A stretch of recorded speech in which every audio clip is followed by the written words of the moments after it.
Bonjour. Alors aujourd'hui, je vais vous présenter le tutoriel pour faire un taraudage sur une perceuse à colonne. Alors, à quoi consiste le taraudage? Le taraudage consiste à créer un filet à l'intérieur d'un trou pour permettre le vissage d'une vis ou d'un boulon. Cette vidéo va servir comme une étape, comme un guide pour effectuer le taraudage à l'aide d'une perceuse à colonne. Aussi, quelque chose de très important, c'est qu'il faut toujours avoir des lunettes de protection sur soi et les utiliser quand on fait des copeaux. La première étape, c'est d'aligner l'étau avec les rainures à thé de la table. Ça va d'abord faire un réglage grossier pour faciliter le deuxième réglage plus précis. Pour le réglage plus précis, on va utiliser le comparateur à levier.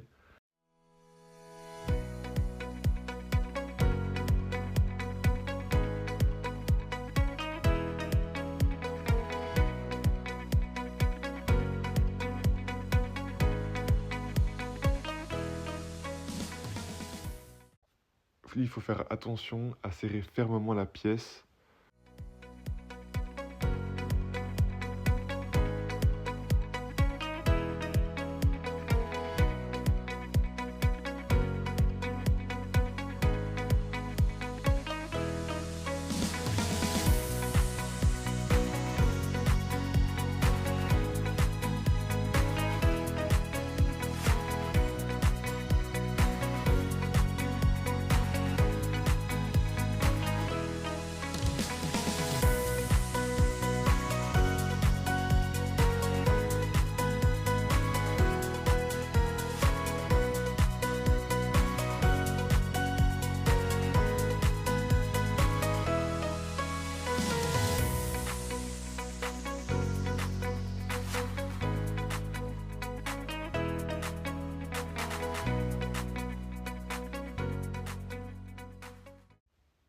Une fois qu'on a centré, on va désaligner l'étau.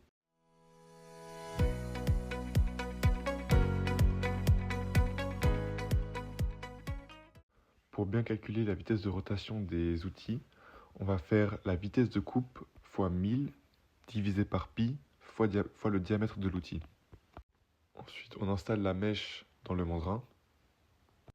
Alors ensuite, pour faire un taraudage, on ne peut pas utiliser n'importe quel diamètre de mèche.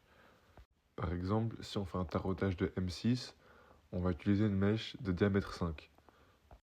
Ou alors, plus concrètement, le diamètre de perçage est égal au diamètre nominal moins le pas.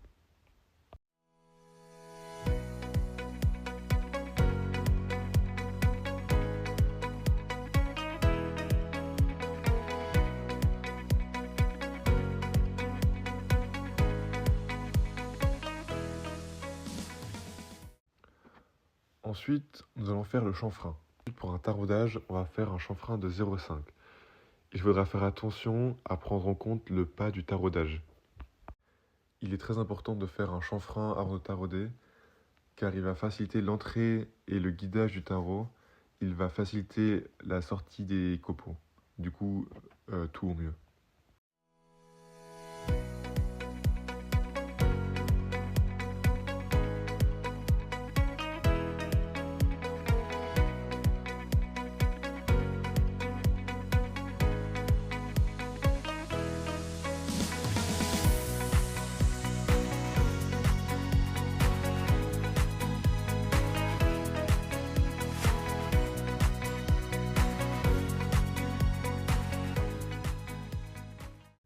Alors pour les taraudages, il y a deux types de tarots, un tarot borgne et un tarot traversant. Et le tarot traversant sert à faire des tarots à travers des trous traversants.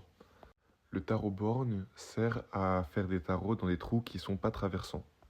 Avant de faire le taraudage, toujours contrôler la butée.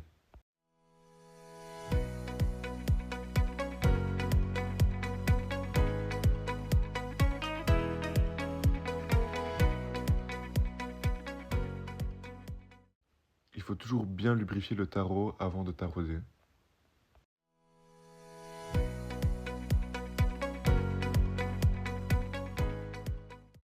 Quand on taraude, on doit toujours mettre une pression contre en bas, et une fois que le tarot fait son inversion de rotation, juste faire une petite pression pour pas qu'il s'envole.